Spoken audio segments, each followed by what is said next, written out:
ঈদমায়ার প্রেমগাথা season ২ পর্ব সংখ্যা ১। লেখনীতে রিক্তা ইসলাম মায়া। গল্প পাঠে আমি অরোরা ইসলাম। দুপুর ১টা ২৫। দুপুরের প্রখর রোদে শরীর জ্বালা ভাব। মায়া এই অসময়ে কলেজ থেকে বেরিয়ে রাস্তায় দাঁড়ালো। যানজটপূর্ণ রাস্তার এদিক ওদিক তাকিয়ে খালি রিক্সা খুঁজল। অসময়ে খালি রিক্সা পাওয়া খুবই মুশকিল। তারপরও মায়া তপ্ত রোদে দাঁড়িয়ে রইল হৃদের পাঠানো গাড়িতে না উঠে। মায়া হাত উঠিয়ে এক রিক্সা চালককে ডেকে বলল, এই মামা, যাবেন? মুহূর্তে খালি রিক্সাটি মায়ের দিকে এগিয়ে আসলো। বয়স্ক রিক্সা চালক মায়ের উদ্দেশ্যে বলল, কই যাবেন আপা? এই তো সামনে, যাবেন? এ গরমে ভাড়া কিন্তু 50 টাকা দিবে আপা। আচ্ছা। মায়ের রিক্সায় উঠে বসতেই রিক্সা চলল মায়ের বলা ঠিকানা অনুযায়ী। মায়া ব্যস্ত নগরীর উঁচু নিচু দালানগুলোর দিকে তাকালো। মায়া ঢাকা শহরে আছে আজ প্রায় 6 মাস হলো। মায়াকে চট্টগ্রাম থেকে ঢাকা ট্রান্সফার করিয়েছিল হৃদ।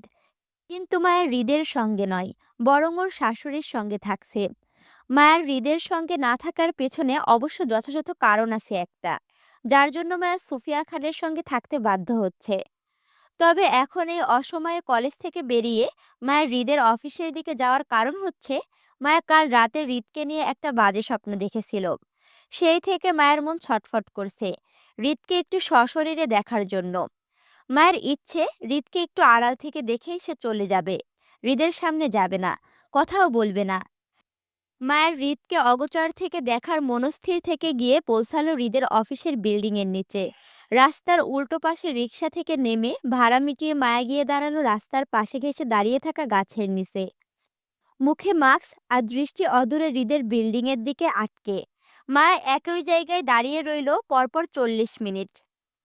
তপ্ত গরমে যখন মায়ের কলেজ ড্রেস ভিজে পিঠে লেপ্টে গেল, ঠিক তখনই হৃদকে দেখা গেল বিল্ডিং থেকে বেরোতে, একজন বিদেশিনীর পাশাপাশি হেঁটে।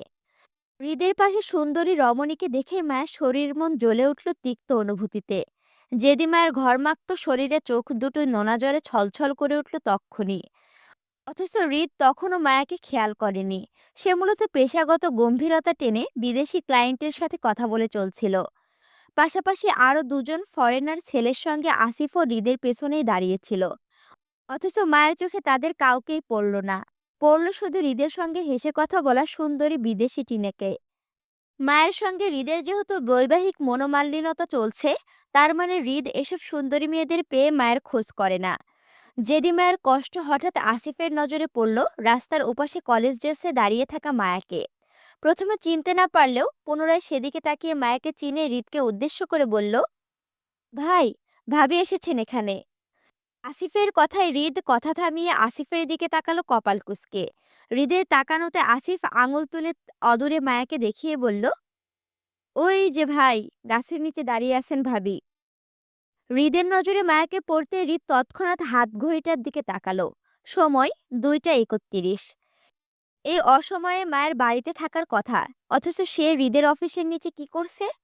হৃদ কথাটা ভেবে সবাইকে ছেড়ে তৎক্ষণাৎ হাঁটল মায়ের দিকে।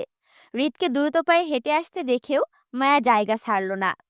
হৃদ রাস্তা পার হয়ে মায়ের কাছাকাছি আসতে মায়ের অশ্রুসিক্ত চোখ দেখে বলল, তুমি এখানে কি করো? হৃদের বাকি কথা শেষ হওয়ার আগেই রাগান্বিত মায়া নিজের কলেজের ব্যাগটা হৃদের দিকে ছুঁড়ে মারতে মারতে বলল, কেন? আমি এসেছি বলে আপনার প্রেমে বাধা পড়েছে? তাহলে আমি চলে যাচ্ছি, আর আসবো না। হৃদের ওপর ব্যাগ ছুঁড়ে মায়া যে পথে এসেছিল তার উল্টো পথে হাঁটতে লাগলো রাগে। হৃদ বিরক্তির চোখে মায়ের চলে যাওয়ার দিকে তাকিয়ে রাস্তা থেকে মায়ের ব্যাগটা উঠিয়ে ধুলো ঝাড়লো। ততক্ষণে মায়ের কাণ্ডে আসিফ সহ হৃদের বিদেশি ক্লায়েন্টরাও সকলে হতবাক দৃষ্টিতে এই দিকটাই তাকিয়ে। তাদের ধারণা, হৃদ খানের মতো মানুষের উপরে কেউ ব্যাগ ছুঁড়ে মারার দুঃসাহসিকতা দেখাবে না কখনো। আর যদি দেখায়ও, তাহলে সেই ব্যক্তি প্রাণ নিয়ে বাঁচবে না। অথচ হৃদ সবার ধারণা মিথ্যা করে সে মায়াকে কিছুই বলল না। মূলত হৃদ বেয়াদব বইয়ের পাল্লায় পড়ে সে আজকাল সবই সহ্য করে বেড়ায়। বিয়ে করেই যেন হৃদ ফেঁসে গেছে। অকারণে বইয়ের রাগও তাকে সইতে হচ্ছে। আর এর থেকে বড় ব্যর্থতা হৃদের জীবনে কি হতে পারে? বিরক্তির হৃদ মায়ের ব্যাগ টেনে বড় বড় পা ফেলে মায়ের বাহু টেনে আটকে বলল, কি সমস্যা তোমার? বেয়াদবি করছো কেন? আমি করলে বেয়াদবি, আর আপনি করলে আদব। যান, ছোবেন না আমায়। ছাড়ুন বলছি, আমি বাড়ি যাব। তাহলে উল্টো রাস্তায় যাচ্ছ কেন? তোমার বাড়ি পেছনে। হৃদের কথায় মায়া হৃদের থেকে নিজের বাহু ছাড়াতে চেয়ে জেদি গলায় বলল, আমি উল্টো রাস্তায় যাব, তাতে আপনার কি? ছাড়ুন, অসভ্য লোক। মায়ের একরোখা স্বভাবে হৃদের মেজাজ খিচে গেল। সে রাগে দাঁতে দাঁত পিষে বলল, হৃদ, বাড়াবাড়ি করছিস এখন। আমি করলে বাড়াবাড়ি, আর আপনি করলে কিছু না। আরে ভাই, কি করছি আমি সেটা না বললে বুঝবো কিভাবে বাল? হৃদ মায়ের মনোভাব বুঝতে না পারায় মায়ের রাগে চেতে উঠে বলল, আপনি সব বুঝেন, শুধু আমার বেলায় অবুঝ থাকেন। বাইরে সুন্দরী মেয়ে পান সেজন্য আপনার ঘরের বউয়ের প্রয়োজন হয় না, তাই না? মায়ের রাগারাগির কারণটা এবার হৃদের কাছে পরিষ্কার হলো। মায়া তখন হৃদকে মিস লিটার সঙ্গে কথা বলতে দেখে সেটা নিয়ে এত জেলাস। মিস লিটা ফরেনার, হৃদের শেয়ার বাজারের ক্লায়েন্ট।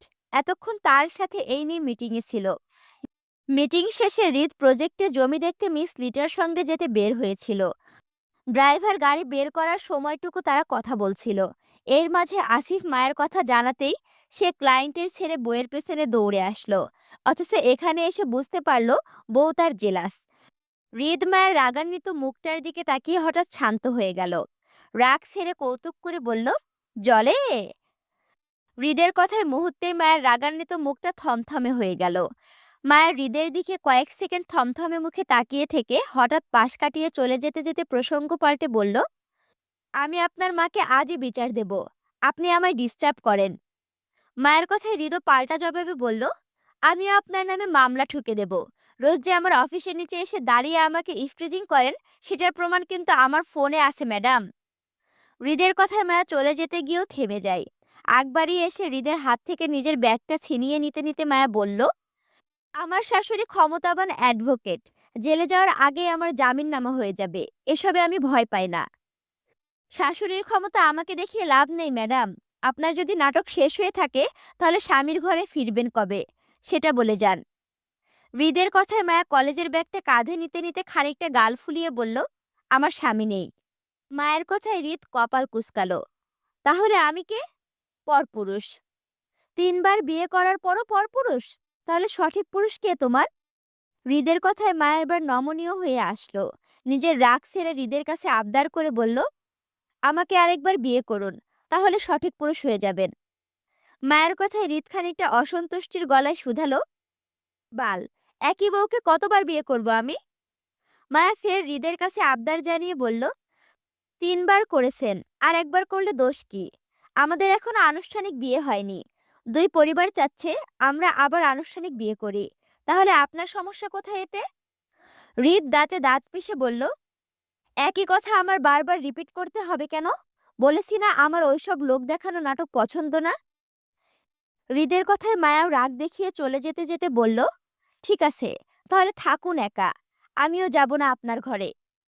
হৃদ, আচ্ছা, এখানে লেখিকা তোমাদের জন্য কিছু তথ্য দিয়েছে, মানে কিছু কথা বলেছে। এটা তোমাদের অবশ্যই জানা উচিত। হৃদমায়া প্রেমগাথা উপন্যাসের এইগুলো অংশ বিশেষ পাঠ। মানে এই কথার অর্থ হচ্ছে এটা কিন্তু সিজন ২ না। এটা হচ্ছে সিজন ১-এরই কিছু অংশ বিশেষ। মানে যেগুলো লেখিকা স্কিপ করছে প্রথম সিজনে, সেগুলো এখানে তুলে ধরা হয়েছে। হৃদমায়ার প্রেমগাথা ও গল্পে আমি আগে যে বিষয়গুলো স্কিপ করে গিয়েছিলাম, এখানে সেই সব ধারাবাহিকভাবে তুলে ধরা হবে। দেখছো আমি যে কথাটা বললাম সেটা। প্রথম পর্বে বিষয়টা না বুঝলেও পরবর্তী পর্বে আশা করি আপনারা বুঝতে পারবেন। আর এতদিন পর হঠাৎ করে কি লিখবো বুঝতে পারছিলাম না। সেজন্য এইটুকু দিয়ে খণ্ড অংশটা শুরু করলাম।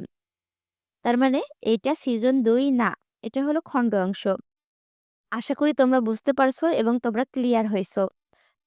পরবর্তী পর্ব দেখার জন্য এখনই আমার চ্যানেলটি সাবস্ক্রাইব করে পাশে থাকো। আর এখনো যদি ভিডিওতে লাইক, কমেন্ট, শেয়ার না করে থাকো, অবশ্যই লাইক, কমেন্ট, শেয়ার করো।